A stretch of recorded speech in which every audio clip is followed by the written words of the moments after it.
La pobreza en Chile y en la región no observa grandes variaciones. Serie de espacios en los cuales las mujeres están en menor representación. Tomar decisiones en cuanto a políticas públicas. De lo que es el consorcio de las universidades del Estado respecto a lo que las otras universidades hacen. Bienvenidos al programa Conversando de la región de los lagos.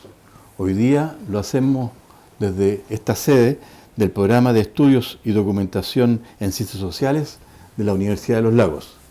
Y vamos a conversar particularmente con Patrick Puigmal, quien es doctor en historia.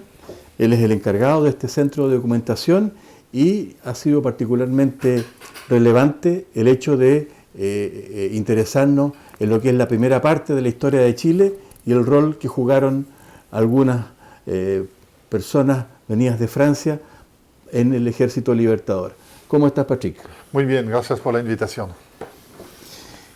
Llama la atención de encontrar varios nombres extranjeros en la primera parte de la historia de Chile. Figuran ahí Lord Cochrane, inglés, y George Beauchef, francés, que se integra a las tropas chilenas de esa primera parte de los años, no sé, pues 15, 16, 1820, etc. ¿Cuál es la razón por la cual se integran tantos extranjeros y particularmente franceses a la actividad de esta lucha de liberación latinoamericana que cubre tanto el norte, Venezuela, Colombia, como el sur, en este caso la historia de la liberación chilena de la colonización española? Sí, es importante decir que no estamos hablando de unos casos aislados. Hoy día yo puedo afirmar que desde México a Chile son casi 2.500 militares napoleónicos, no solamente franceses, pueden ser alemanes, polacos, italianos, belgas, todo lo que componía el puzzle del ejército napoleónico, que van a venir al continente y a participar a dos cosas. Primero, a la gesta militar, que permite la llegada a la independencia, y segundo, a la pelea interna sobre qué tipo de sociedad se quiere construir. Entonces, ¿por qué llega este número muy importante al continente? Bueno, tienen razones que tienen que ver con el contexto europeo de la época. Son casi todos jóvenes que nacieron al final de la época de la monarquía absoluta o al inicio de la revolución. Por lo tanto, toda su educación la vivieron durante el periodo revolucionario. A partir de los conceptos de la Revolución Francesa, la famosa libertad, igualdad, fraternidad. Después, en la segunda parte de su vida, una vez llegados a la edad adulta, se transformaron en militares, que era la carrera la más simple para todo el mundo y la necesidad imperiosa de Francia para, en un primer tiempo, salvar la revolución y en un segundo tiempo asegurar la permanencia de un poder que no sea el reflejo de las mismas monarquías que el resto de Europa. Y por lo tanto, cuando llega el fin de estas dos experiencias, en 1815, hay que pensar que en 1815 hay más o menos 5 millones de hombres bajo armas en Europa y que en menos de un año se va a reducir a 2 millones. Por lo tanto, hay que entender que hay 3 millones de personas en Europa, hombres, la única experiencia laboral que tienen es ser militares y se encuentran sin pega, en una época en la cual no se habla de seguro de desempleo ni nada. Tienen que volver a su zona, de la cual se fueron hace 15, 20 años y por lo tanto no tienen ni muchas ganas ni muchas posibilidades de tener una buena reinserción social.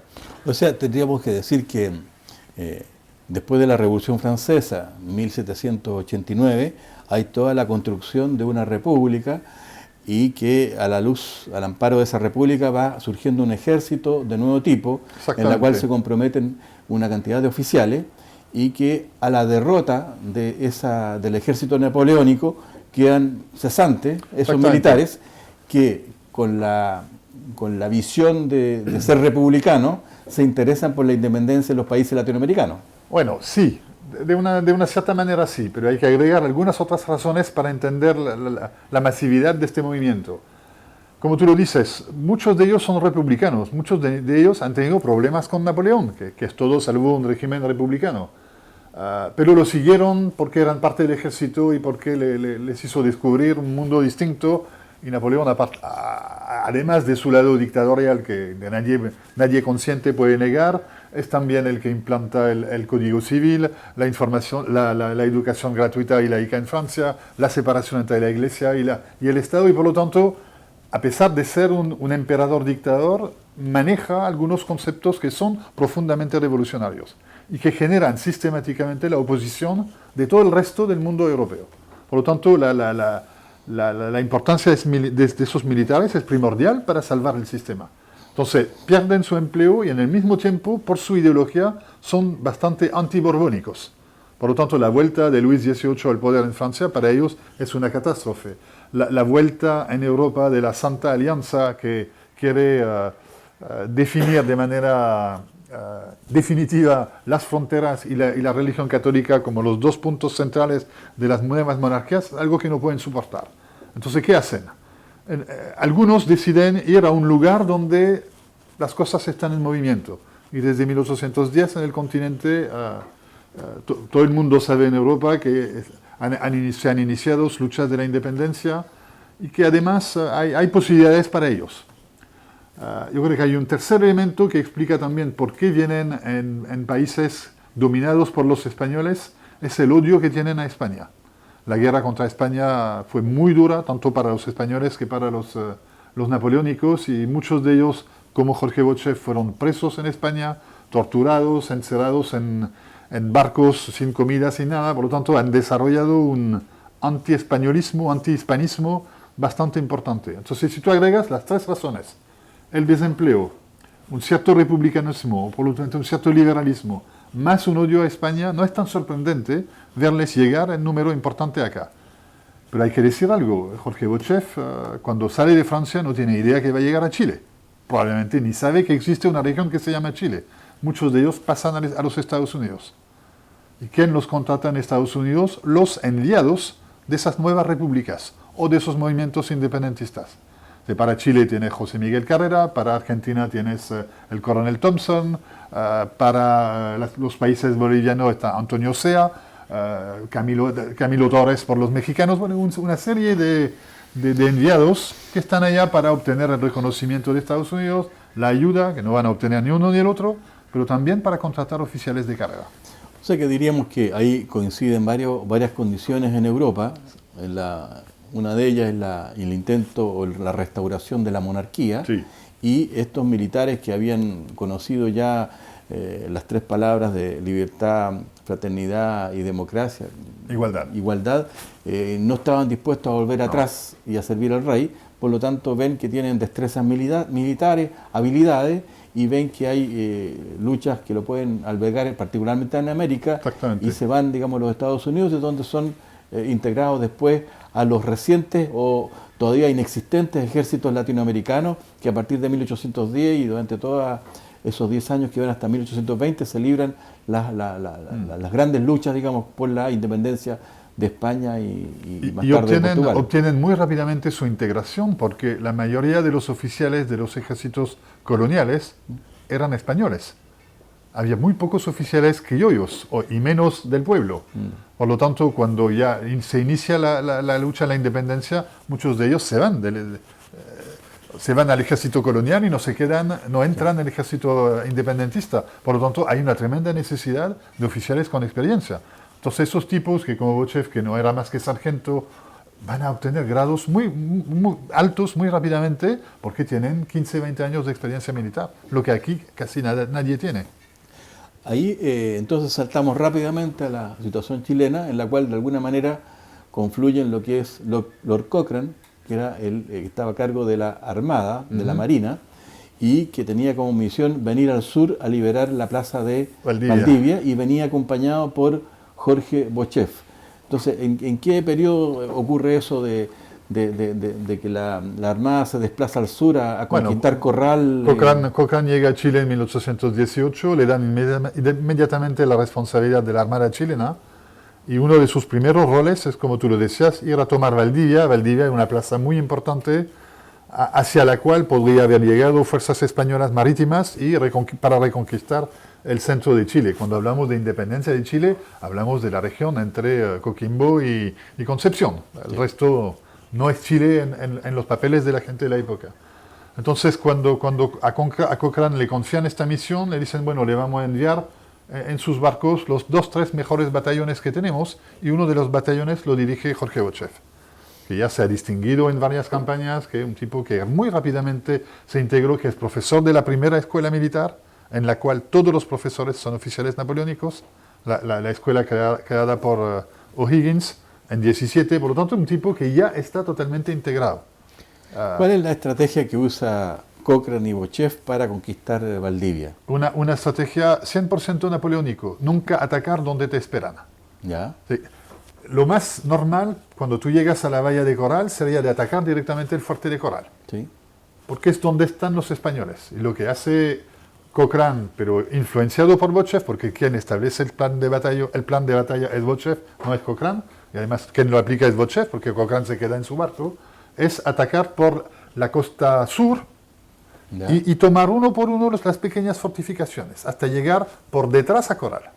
Y los españoles, que están muy superiores en nombres, pero totalmente desorganizados, con un oficial superior extremadamente viejo, incapaz, que ya hace años que no había hecho ninguna acción militar concreta, es totalmente ineficiente en su defensa y con muy pocas pérdidas humanas, toman la principal plaza fuerte, casi después de Cartagena, probablemente la más importante de América Latina. O sea, diríamos que en número eran muy superiores los que estaban defendiendo la ciudad. Por supuesto. Tenían a cargo un oficial incompetente, Sí. por decirlo, y Bochev utiliza una táctica no conocida, No, que esto de exactamente. desembarcar por tierra, por el sur, atacar uno a uno las fortificaciones, hasta llegar finalmente al centro de gravedad militar, que era el fuerte de Corral, que era el que protege la entrada, digamos, al río Sí. Calle, Todo hoy el, día de Valdivia. todo el sistema de fortificación de Coral, entre el fuerte de Niebla, el fuerte de Mancera y el fuerte de Coral, ha sido imaginado desde el inicio para impedir la entrada de una flota. De barco. Y lo que hace Cochrane, que no es tonto, no tiene por qué ser tonto, y Bochev tampoco, nos quedamos afuera, no al alcance de los cañones, y desembarcamos la tropa, la infantería de marina, con Bochev y alguien que va a ser muy famoso después, que es el futuro mariscal Miller, que es otro británico, que se va a hacer muy famoso en el Perú. Y con 200 hombres toman presos casi 700 españoles, en 2-3 horas de combate. Y ahí la ciudad de Valdivia se coloca al lado de Totalmente. los españoles o al lado de los No, criollos, los chilenos emergentes. totalmente al lado de los independentistas. Cuando el día después Cochrane y Bochev suben a sus barcos y llegan por el calle hacia Valdivia, hay una tremenda fiesta popular, todo el mundo está a los balcones saludando a la tropa. No, para ellos es un fenómeno muy positivo que viven a partir de la victoria de los independentistas. Y entonces la política del Estado chileno en ese momento, una vez que conquistaban o reconquistaban Valdivia, dejaban instalado algún gobernador, dejaban actividades, nombraban nuevas autoridades. Sí, ¿Qué por ocurría supuesto. después de la batalla? Por supuesto, instalan un gobernador civil, instalan un gobernador militar, que va a ser Bochev, y tratan de instalar una administración que permita mantener este territorio en el seno del embrión de Estado de Chile, que no tiene muchos medios para hacerlo, deja bastante las tropas y sus oficiales solos, con muy poca comunicación hacia el puerto de Talcahuano, porque no existe una flota chilena. Debe haber 5 barcos de guerra que deben proteger todas las costas. 3 de ellos están en el puerto de Valdivia, por lo tanto es muy difícil que la comunicación terrestre es casi imposible. Por lo tanto, se les confía un rol muy importante con medios extremadamente reducidos. De hecho, si uno ve en el Archivo Nacional, en el Ministerio del Interior, los informes de Jorge Bochev al Estado, son informes de quejas constantes. No tengo comida por los soldados, no tengo la plata para pagarlos, no tengo armas, no me envían nada de Santiago, ¿hasta cuándo?, etcétera. Una queja constante. Bien, con esta primera visión sobre el estado del país al principio de su independencia, con la llegada de estos militares con experiencia desde el extranjero, en general decepcionados de la restauración monárquica, vamos a hacer una pausa y volvemos a conversar con Patrick Puigmal, historiador aquí desde el Centro de Documentación y Estudios de Ciencias Humanas de la Universidad de Los Lagos.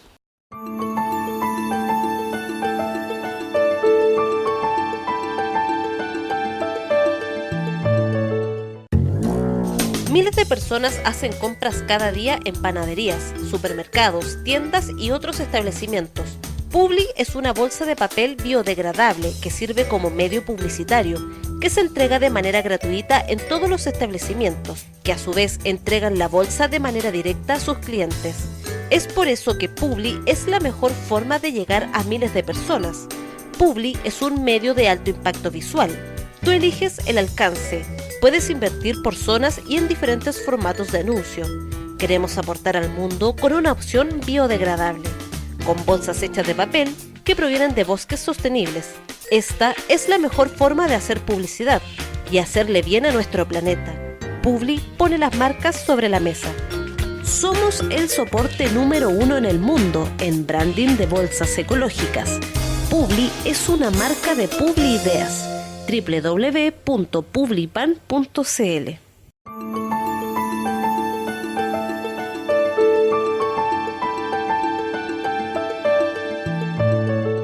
Retomamos esta conversación desde la región de los lagos con Patrick Puigmal y estábamos en la fase en la cual esta armada que había desembarcado en los alrededores de Corral, que había tomado la ciudad de Valdivia, se propone seguir la reconquista del territorio y dirigirse hacia el norte. Entonces, por un lado, tenemos que está Valdivia tomado y ahí hay una separación entre Bochev por un lado y el almirante Lord Cochrane que sigue su camino arriba de la Armada. A pesar de los consejos de Bochev, que le dijo, si tú vas hacia Chiloé sin preparación y en este tiempo del año, te va a ir muy mal.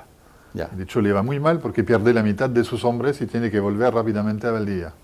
Y deja a Bochev encargado de Valdivia y de reducir una pequeña rebelión en el norte de Valdivia, lo que hace fácilmente. Y hasta que le lleguen noticias de que parte de la tropa española, pues, si bien había tomado el control de Corral y de las fortificaciones, no tenía suficientes hombres para tomar todo el mundo preso. Y eso permitió a como 400 militares españoles irse hacia el sur. La idea de esos españoles es de pasar el Chacao e ir hasta Chiloé con Quintanilla para rearmarse y reatacar. O sea, teníamos una situación en la cual había un repliegue desordenado de las tropas españolas Sí. que buscaban volver a San Carlos de Ancud y rearmarse, digamos, bajo la gestión de Quintanilla. Y por otro lado, Jorge Bochev se informa de esa situación y comienza a desplazarse hacia Osorno. Acá hay un tema interesante, es cómo se informa. ¿Ya? Porque lógicamente él no tiene hombres despachados al sur, lo informan los mapuches, los huilliches de la región, en particular el cacique Railef. Y eso es un tema interesante, porque los mapuches del norte de Valdivia son bastante anti-independencia, pero los mapuches del sur, entre la región de los Llanos, La Unión, Río Bueno y Carrel Mapú, Calbuco, son bastante más pro-independencia. Y probablemente habría que indagar en cuál pueden ser las razones de eso. Probablemente la poca presencia española en el sur explica por qué nunca tuvieron mucho contacto con los españoles y no tienen por qué defenderlos. Es una interpretación, no estoy diciendo que sea la verdad total. Pero bueno, él recibe esta información y no solamente recibe información, recibe un grupo de indígenas que lo van a guiar hacia el sur, que le permiten pasar los ríos donde los pueden pasar, sin canoa, sin nada, les indican los caminos más cortos y Bochev en muy poco tiempo, a pesar de describir en sus memorias un bosque impenetrable, donde tienen que ir con el machete para abrirse camino, pero aún así, con 250 hombres apenas, avanzan hacia el sur porque saben que en camino hay una tropa española que está violando. O sea que Bochev evalúa que la información que le entrega este cacique Pailalef es de mucha importancia. Railef. El cacique Railef, y por lo tanto decide ir a la búsqueda de esa tropa que va arrancando, digamos, porque con la información que tiene le abre las posibilidades de recapturar a alguna gente. O por lo menos evitar que vuelvan a Valdivia. Acá es un tema estratégico muy importante. permitir a esta tropa de 400 soldados volver a Valdivia cuando él sabe que tiene solamente 200 es extremadamente riesgoso. Y él, como te lo decía adelante, él no tiene las armas, no tiene los medios para defender una plaza como Valdivia. Por lo tanto, y menos de tierra, que no hay ninguna fortificación protegiendo Valdivia desde el interior de las tierras. Entonces él utiliza de nuevo una estrategia napoleónica. ¿Para qué lo voy a esperar si lo puedo ir a atacar? Ya. Y ahí entonces están en torno a la Hacienda del Toro, hoy día llamado Polizones, están, digamos, descansando los españoles y Bochev decide mandar una avanzada para informarse. No es tan romántico. Ya. Los españoles saben que Bochev vuelve. Ya, También tienen informantes. Y le preparan una emboscada. ya. Entonces están escondidos en una bajada que llega hasta la granja del Toro, las casas del Toro, y esperando realmente hacer pedazo al ejército de Bochev, lo que es muy probable porque son 2 veces más y tienen el efecto de sorpresa. Pero Bochev tiene una capacidad estratégica que no es menor y él, en vez de avanzar con toda su tropa, decide enviar una avanzada de 20-30 soldados, los mejores, con mucha capacidad de observación etcétera, y dándole órdenes muy precisas. Ustedes van hasta el contacto y cuando tienen contacto vuelven atrás. Se quedan 5 o 6 para hacer resistencia, como si fueran 50, nosotros vuelven para informarnos. Y están a menos de 1 kilómetro de distancia, por lo tanto se puede hacer muy rápidamente. Y ocurre exactamente lo que describe Bochev. Atacan esta avanzada, lógicamente la hacen retrasar porque son muy pocos, pero piensan los españoles que están frente a toda la tropa. Por lo tanto, todos los españoles salen. Y llega Bochev de varios lugares y empieza a encerrarlos en el fondo y realmente aniquila totalmente la tropa española. Hay muy pocos presos.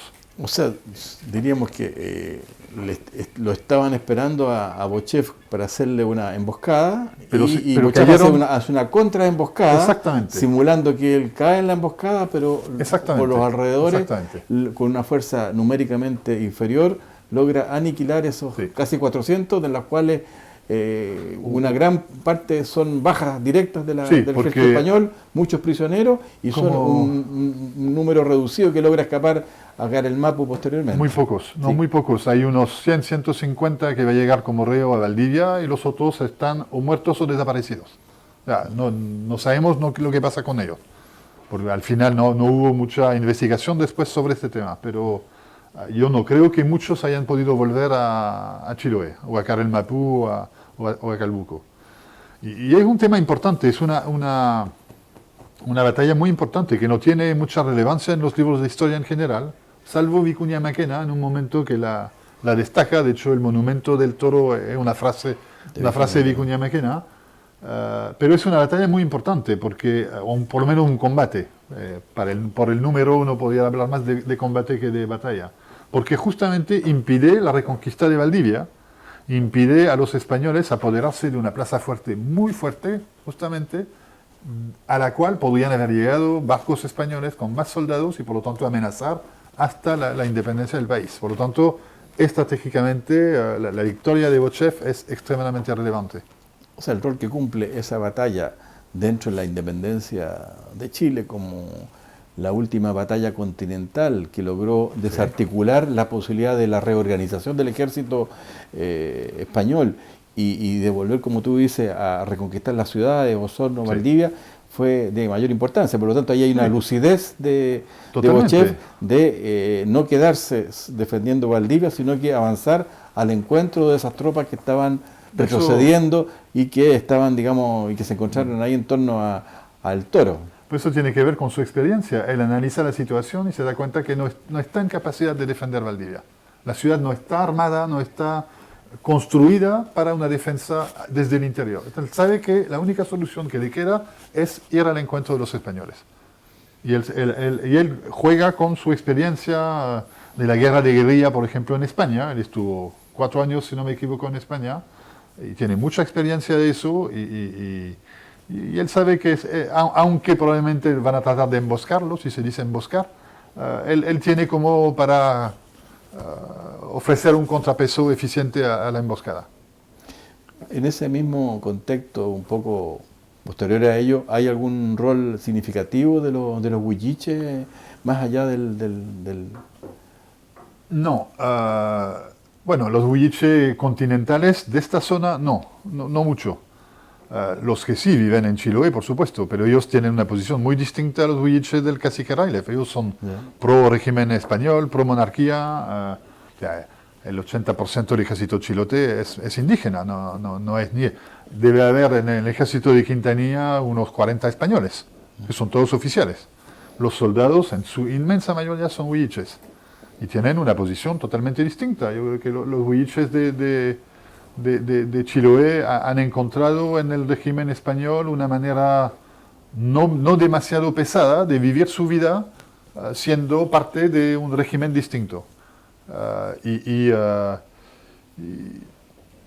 también yo creo que hay que decir que la llegada de la independencia a territorios que no habían sido demasiado controlados por los españoles genera en general en las poblaciones indígenas un cierto rechazo, porque al final los españoles habían logrado establecer un sistema con los famosos capitanes de amigos, de relaciones relativamente equilibradas, siempre dejaron los mapuches comerciar a través de los Andes. Y cuando llega la independencia, con fronteras definidas, con reglas mucho más duras, con una administración relativamente potente, provoca en muchos de los pueblos indígenas un cierto rechazo. Rechazo que ocurre en el Biobío, que ocurre en las zonas cordilleras, donde hay muchas rebeliones que pasan por realistas y que a mi juicio, más que realistas, son anti-independencia. Pues el régimen que se va a construir yo creo que les da más o menos lo mismo. Ahí en tu actividad de investigación y de estudios de la historia, tienes 3 libros ahí encima de la mesa, un poco en la cual tú has reconstruido todo este periodo, este contexto. ¿Podríamos un poco resumir esa investigación que en primer lugar tenía como foco a Bochef, pero después ampliaste tú al conjunto del rol que cumplieron esos oficiales? Sí. Tú utilizaste una palabra que me parece importante, reconstruir.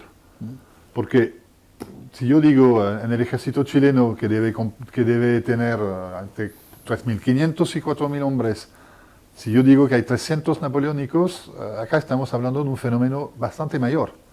Y eso no aparece en ningún libro de historia clásico. Te nombran Bochef, te nombran Rondizoni, Viel, etc. Algunos por su rol destacado en una batalla, pero nada sobre el rol global que pueden haber jugado. Nada sobre lo colectivo que representó su participación. O sea, eso es lo que me interesó a mí. Cuando descubrí por azar este tema, yo no tenía idea de este fenómeno. Es un fenómeno totalmente desconocido en Francia. Bueno, menos ahora, porque yo logré publicar hartos artículos y libros allá también, pero me di cuenta rápidamente que estaba frente a un fenómeno bastante masivo y que, contrariamente a todo lo que hemos dicho ahora, probablemente la parte militar es la menos interesante. Si bien juegan un rol importante y son formadores, conductores de ejércitos de la independencia, el rol mayor que juegan es cómo participan después en la construcción de un Estado nuevo. Y cómo al final...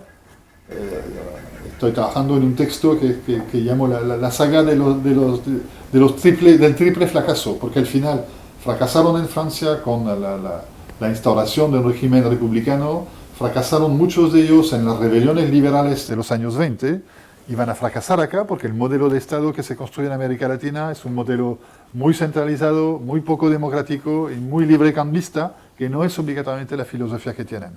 Pero es interesante ver cómo esos militares se transforman en creadores y directores de escuelas, de diarios, a veces con cargos administrativos importantes, y ver qué influencia tratan de jugar en la construcción de una sociedad nueva. O sea, esa experiencia de vida, esa experiencia cultural, además de los diestros que eran en el arte militar, ellos después se incorporan a la actividad social, política, cultural. Ellos contribuyen tanto en el caso chileno como en el caso latinoamericano, con toda esa experiencia que ellos traían desde Europa, de la vivencia anterior y de lo que iban comprendiendo también ahí en la realidad misma. Por ejemplo, hay una diferencia entre esos napoleónicos y los británicos, que vienen en número muy grande en los países bolivarianos. Uno puede decir que los británicos son mucho más mercenarios, porque cuando termina eso se van de vuelta. La inmensa mayoría de los napoleónicos, fácilmente el 90%, se inserta en la sociedad, se queda acá, vive acá, tiene hijos y nunca más van a volver a Europa. Entonces, ellos tienen un proyecto que va más allá que simplemente encontrar pega en lo que sabían hacer. Vienen a tratar de instalar una sociedad nueva y les funciona o no les funciona, pero crean raíces acá, se casan con hijas de chilenos o de argentinos o de brasileños, etc. Y desarrollan su vida, ya se crean una vida nueva en el fondo. En definitiva, ellos se juegan por una opción en la cual les va más o menos bien, más o menos mal. Políticamente les va mal. A veces políticamente son exiliados o son postergados y finalmente, digamos, hacen lazos familiares y se quedan aquí en Chile. Bien, con esos comentarios sobre la situación de Chile a principios de la construcción de la República, hoy día hemos conversado de la región de los lagos con Patrick Puigmal, historiador, doctor en historia y director de la carrera de posgrado de la Universidad de los Lagos, sobre estos temas de la historia regional en sus primeros años. Queremos agradecerte, Patrick, por esta conversación. Siempre es de interés del canal Verde Cerca de contribuir un poco a la memoria y a la historia de esta región. Y el rol nuestro como académicos de difundirlo. Me parece muy bien. Con ustedes será hasta la próxima semana. La pobreza en Chile y en la región no observa grandes variaciones. Serie de espacios en las cuales las mujeres están en menor representación. Tomar decisiones en cuanto a políticas públicas. De lo que es el consorcio de las universidades del Estado respecto a lo que las otras